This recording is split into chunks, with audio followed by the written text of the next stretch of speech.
ኢራንን ለመደብደብ አሜሪካ የተጠቀመችበት የጦር ቤዝ በእሳት ከተያያዘ በኋላ የአሜሪካ አየር ኃይል ልዩ ምርመራ መጀመሩ ተሰምቷል። ጉዳዩ ከብሪታንያም ጋር የተነካካ እንደሆነ ተነግሯል። ኢራንን፣ ብሪታንያንና አሜሪካን ያነካካው ቃጠሎ ምን ይመስላል? እንመለከተዋለን።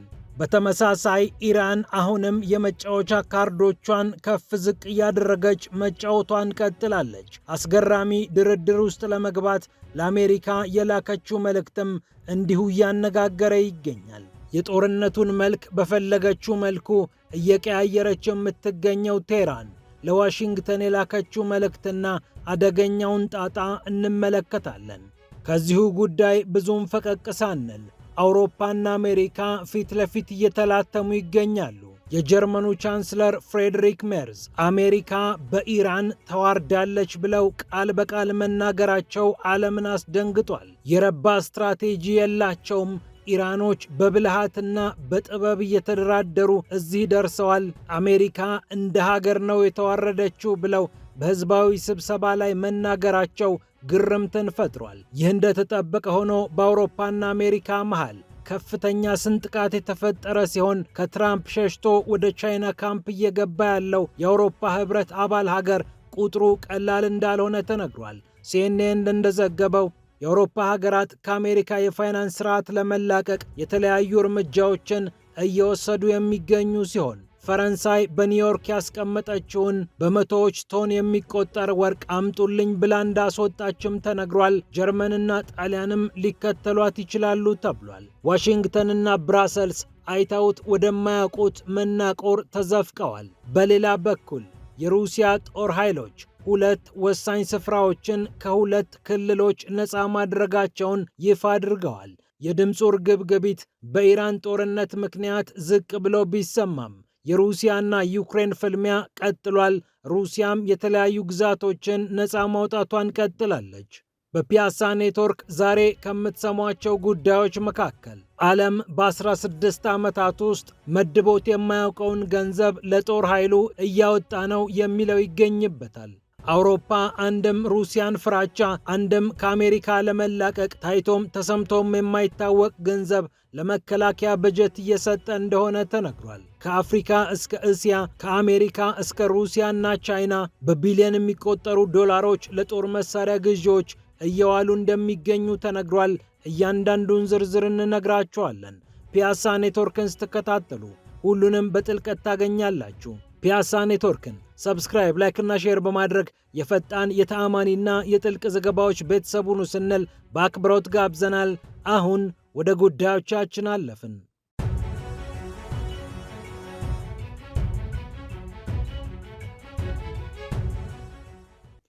የአሜሪካ አየር ኃይል በብሪታንያው የጦር ቤዝ የተከሰተውን የእሳት አደጋ እያጣራ ነው ተብሏል።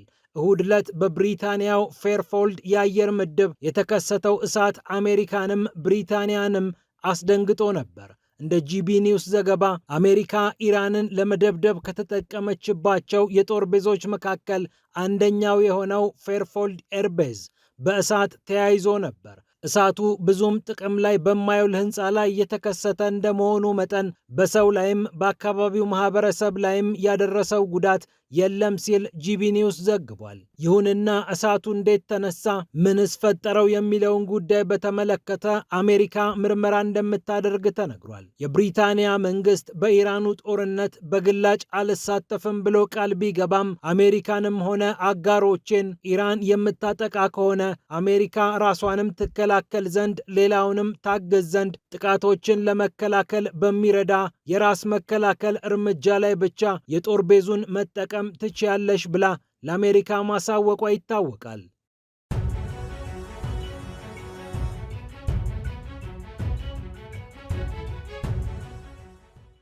ይህ እንደተጠበቀ ሆኖ ኢራን ለአሜሪካ የላከችው መልእክት መነጋገሪያ ሆኗል።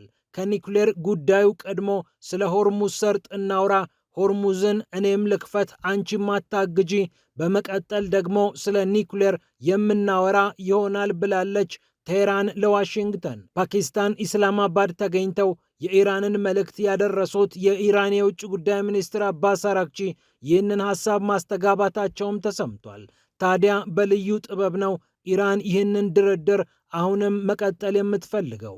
አባስ አራግቺ ኢስላማባድ ተገኝተው ያስቀመጡት ነጥብም በብዙዎች ዘንድ አስገራሚ ሆኗል።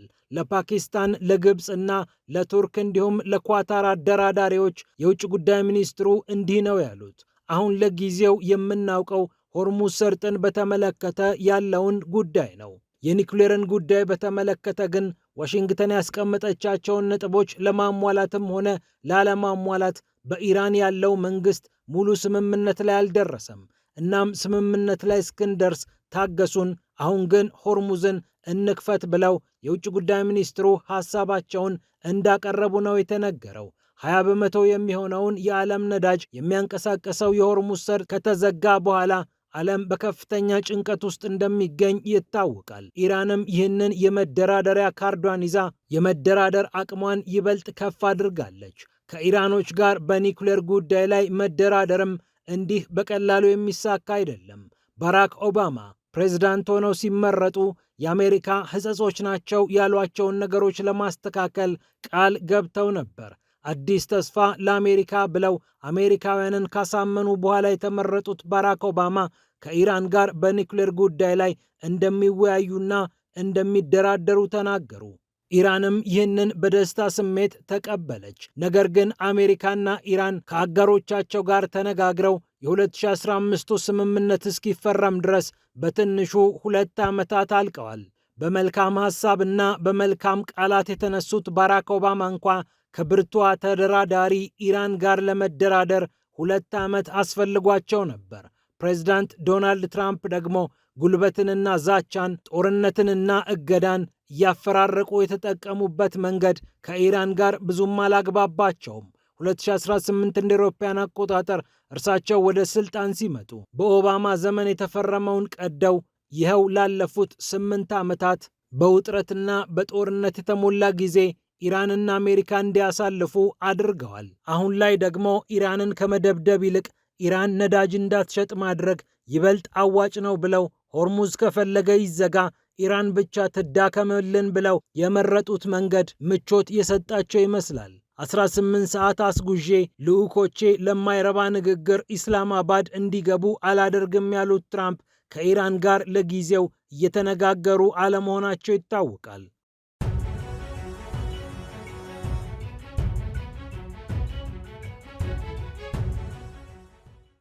ይህ በእንዲህ ሳለ ግን የጀርመኑ ቻንስለር ፍሬድሪክ ሜርዝ አሜሪካ በኢራን ተዋርዳለች ብለው ቃል በቃል በመናገራቸው ዓለም ገርሞት ተመልክቷል። አጃንስ ፍራንስ ፕሬስ እና ሮይተርስ እንደዘገቡት የጀርመኑ ቻንስለር አሜሪካን ስትራቴጂ የለሽ ብለው ተሳልቀውባታል። በቂ የሆነ የመውጫ ወይም ኤግዚት ስትራቴጂ ሳትይዝ የገባችበትን እንጂ የምትወጣበትን ሳትመለከት አሜሪካ እዚህ ጦርነት ውስጥ በመግባቷ ምክንያት እንደ ሀገር የመዋረድ ዕጣ ፋንታ ደርሷታል። በቴህራን በተለይም ደግሞ በኢራን አብዮታዊ ኃይሎች ከፍተኛ የውርደት ማቅ ለብሳለች ሲሉ የጀርመኑ ቻንስለር ፍሬድሪክ ሜርዝ ተናግረዋል። የአውሮፓ ህብረት ፕሮጀክትን ምክንያት በማድረግ ከህዝባቸው ጋር የመከሩት እኒህ ቻንስለር አሜሪካ መውጫው እስካሁን አልታያትም ብለዋል። ማርስበርግ በተባለችው ትንሽ ከተማ የተገኙትና በትውልድ መንደራቸው ካሉ የጀርመን ዜጎች ጋር የመከሩት ሜርዝ ኢራናውያን እጅግ በጣም የተሻለ የመደራደር ቁመና ላይ ይገኛሉ ብለዋል። በሚያሳምን ስትራቴጂ እየሄዱ ያሉት እነርሱ ናቸው፣ አሜሪካውያን አይደሉም ብለዋል። በበቂ ሁኔታ በመደራደርም ባለመደራደርም ጭምር አሜሪካን በልጠዋታል ሲሉ ተናግረዋል። እንዲህ አይነት ግጭት ውስጥ መግባት ችግሩ ይሄ ነው። ሁሌም የሚያጋጥመው ነገር ይህንን ይመስላል። በጦርነት ውስጥ መግባት ብቻ አይደለም፣ መውጣትም ያስፈልጋል። ያኔ ነው ችግሩ የሚመጣው። ይህንን ደግሞ ባለፉት 20 ዓመታት በአፍጋኒስታን አይተነዋል፣ በኢራቅም ተመልክተነዋል ሲሉ ፍሬድሪክ ሜርዝ ለተሰበሰበው ታዳሚ ተናግረዋል። እናም በዚህ ምክንያት አሜሪካ እንደ ሀገር ተዋርዳለች ሲሉ ነው የተናገሩት። የጀርመን ኢኮኖሚ በሆርሙዝ ሰርጥ መዘጋት ምክንያት መፈተኑንና ከፍተኛ ገንዘብ ማጣቱን የተናገሩት የጀርመኑ መሪ ቀውሱ በፍጥነት መስተካከል አለበት ሲሉም ተናግረዋል።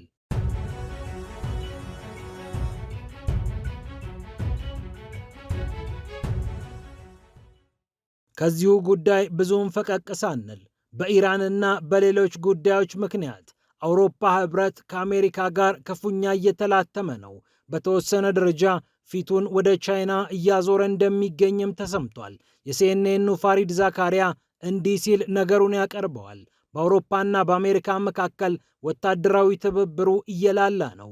አውሮፓውያን ከአሜሪካ የሚገዙትን የጦር መሳሪያ እየቀነሱ ነው። በሀገራቸው የጦር መሳሪያ ለማምረት የተለያዩ ኮንትራቶችን ለተቋራጮች እየሰጡ ይገኛሉ። ከዚህ ቀደም ግን አሜሪካ የአውሮፓን ሰላም ትጠብቃለች፣ አውሮፓውያኑ ደግሞ የአሜሪካ የጦር መሳሪያን ይገዛሉ። ስምምነታቸው ይህንን ይመስል ነበር። አሁን ግን መሳሪያችንን ራሳችን ማምረት አለብን እያሉ ነው ብሏል። እንደ ቪዛ፣ ማስተር ካርድ፣ ስዊፍት እና ፔፓል የመሳሰሉ የክፍያ ስርዓቶችን ለቀው ለመውጣት አውሮፓውያን እየሰሩ እንደሚገኙ የገለጸው ፋሪድ ዛካሪያ ከሌሎችም የፋይናንስ መድረኮች እየወጡ ይገኛሉ ብሏል። በፋይናንስም በወታደራዊ መንገድ ብቻ ሳይሆን በፋይናንሱ መንገድም አብረን አንጓዝም ያሉት የአውሮፓ ሀገራት አስደንጋጭ ውሳኔዎችን እየወሰኑ ይገኛሉ። ፈረንሳይም ኒውዮርክ ያስቀመጠችውን 129 ቶን ወርቅ አውጥታ ወደ ፓሪስ እንደወሰደችም ተረጋግጧል። ጀርመንና ጣሊያንም 245 ቢሊዮን ዶላር የሚያወጣ የወርቅ ክምችት ከአሜሪካ ለማውጣት እየሰሩ እንደሚገኙ ተነግሯል። የአሜሪካ ሶፍትዌሮችን እንገላገላቸው፣ ምክንያቱም አንድ ቀን ብንጋጭ ጉድ ይሰሩናል ያሉት እነዚህ የአውሮፓ ሀገራት መፍትሄዎችን እያበጁ መሆኑ ተሰምቷል። የትራምፕ ወዳጅ የሆኑ የቀኝ ዘመን ፖለቲካ አራማጅ የሆኑት የጣሊያኗ ጠቅላይ ሚኒስትር ጆርጂያ ሜሎኒ፣ የብሪታንያው ፖለቲከኛ ኒጀል ፋራዥ፣ የፈረንሳይዋ ሜሪን ሌፔን እንዲሁም ከጀርመን ኤፍዲ የተባለው ፓርቲ ከትራምፕ ጋር ራሳቸውን እያራቁ እንደሚገኝ ዋሽንግተን ፖስት ዘግቧል።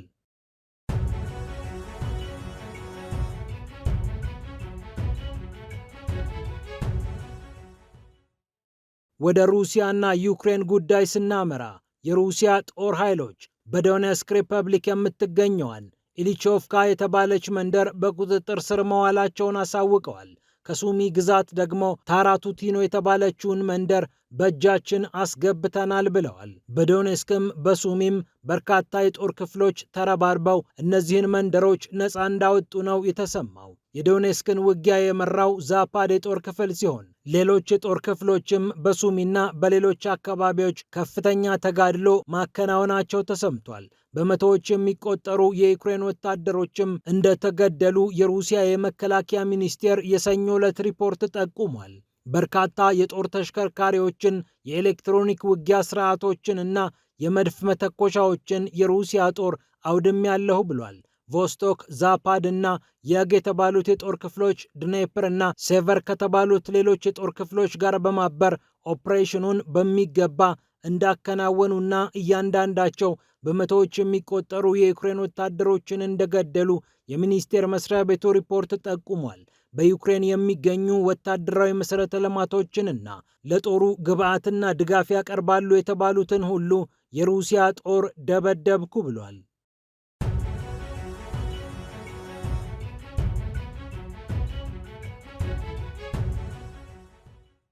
በመጨረሻም ዓለም በጦር መሳሪያ ግዢ እያበደ ነው። ባለፉት 16 ዓመታት የዓለም ሀገራት እንዲህ በጦር ሜዳ ላይ እሳት በሚያወጡ መሳሪያዎች ገንዘቡን አፍስሶ አያውቅም ነው የተባለው።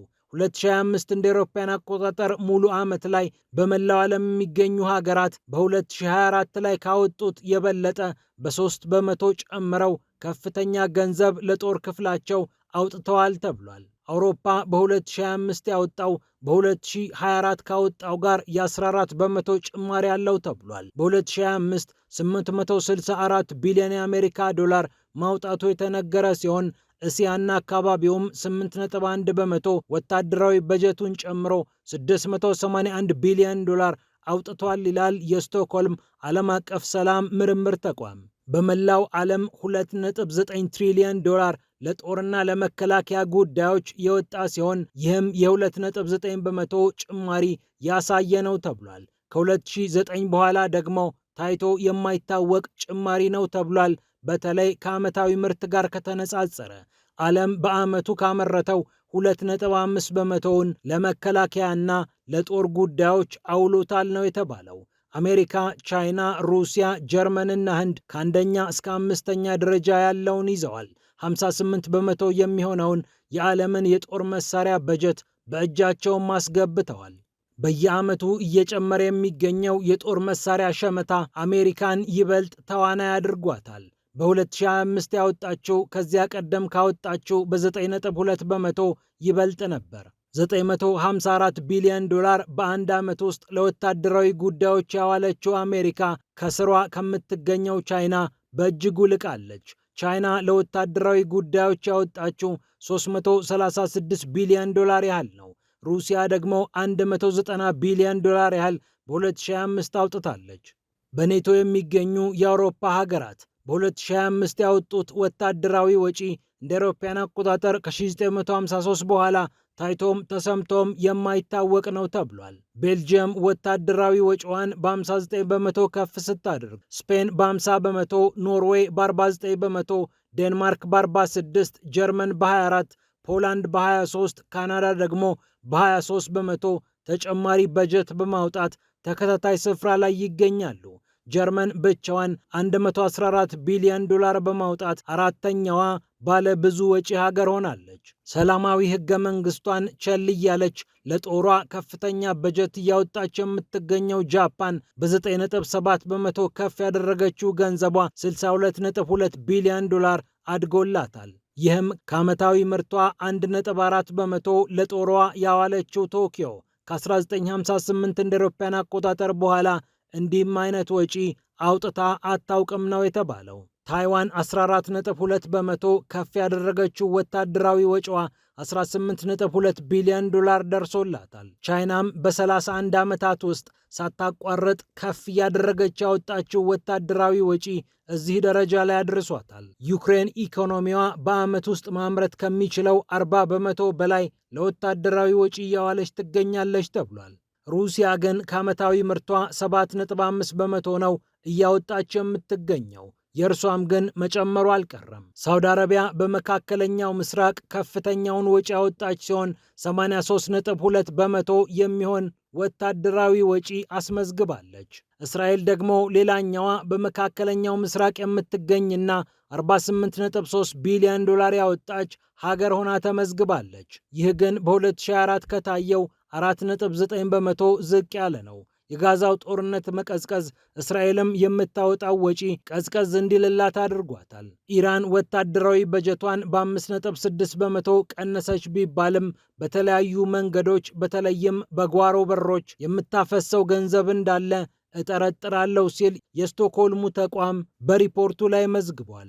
የድንበር ግጭት ውስጥ የገቡት ፓኪስታንና ህንድም ከፍተኛ ወታደራዊ ወጪ እያወጡ ሲሆን ህንድ 92 ቢሊዮን ዶላር፣ ፓኪስታን በበኩሏ 80 ቢሊዮን ዶላር አውጥተዋል። በአፍሪካ ያለው ወጪም 8.5 በመቶ የጨመረ ሲሆን መላው አፍሪካ 58.2 ቢሊዮን ዶላር ለወታደራዊ ወጪ አውሏል ነው የተባለው። አልጄሪያ ከዓመታዊ ምርቷ 25 በመቶ ለጦሯ በመጠቀምም ትልቅ ቁጥር አስመዝግባለች። ከዩክሬን ቀጥላ ኢኮኖሚዋን ለጦሯ የምታውል ሀገርም ተብላለች። እንዲህ አይነቱ ወታደራዊ ወጪ ይበልጥ ተጠናክሮ እንደሚቀጥል የሚታመን ሲሆን አሜሪካ በ2026 1 ትሪሊየን ዶላር በ2027 ደግሞ 1.5 ትሪሊየን ዶላር ልታወጣ እንደምትችል ይጠበቃል።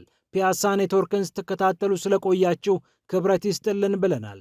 ፒያሳ ኔትወርክን ሰብስክራይብ፣ ላይክና ሼር በማድረግ የፈጣን የተአማኒና የጥልቅ ዘገባዎች ቤተሰቡን ስንል በአክብሮት ጋብዘናል። ሰላም ለዓለማችን።